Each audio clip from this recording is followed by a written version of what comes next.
राम राम भैया। आज अपने वापस डाटा एंट्री ऑपरेटर की वो जो पिछली मेरिट लिस्ट आई थी वो वापस कैंसिल हो गई है। उससे रिलेटेड एक नोटिस आया है, चलिए देखते हैं। देखिए दोस्तों, इन्होंने लिखा है कि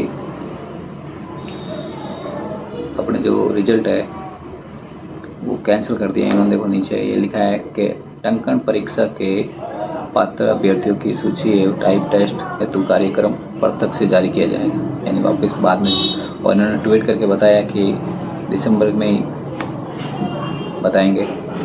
और ये देखिए यहाँ पे इन्होंने एक कॉपी भेजी है प्रभारी अधिकारी को IT से। इसमें लिखा है कि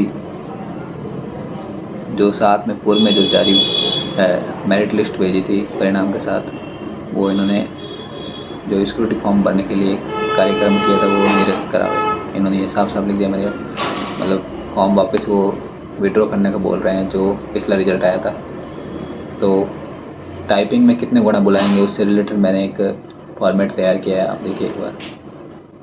अगर 3 गुना बुलाते हैं तो मैंने एक पूरी मेरिट लिस्ट को वापस शॉर्ट लिस्ट किया है। 3 गुना बुलाते थे कौन किस कैटेगरी के थ्रू 3 गुना में आ सकता है। इसमें जो कलर्स में है वो सारे आ सकते हैं, और जो सिर्फ वाइट है उसका 3 गुना में चांस मुश्किल है। फिर भी आप एक बार देख के अवलोकन कर लेना क्या सीन है। मैंने अपने हिसाब से बनाई है, आई थिंक मेरे हिसाब से सही है। फिर भी आप एक बार देख लेना।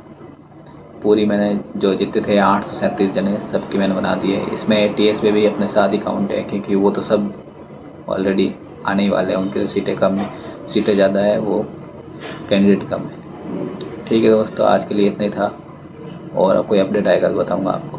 धन्यवाद।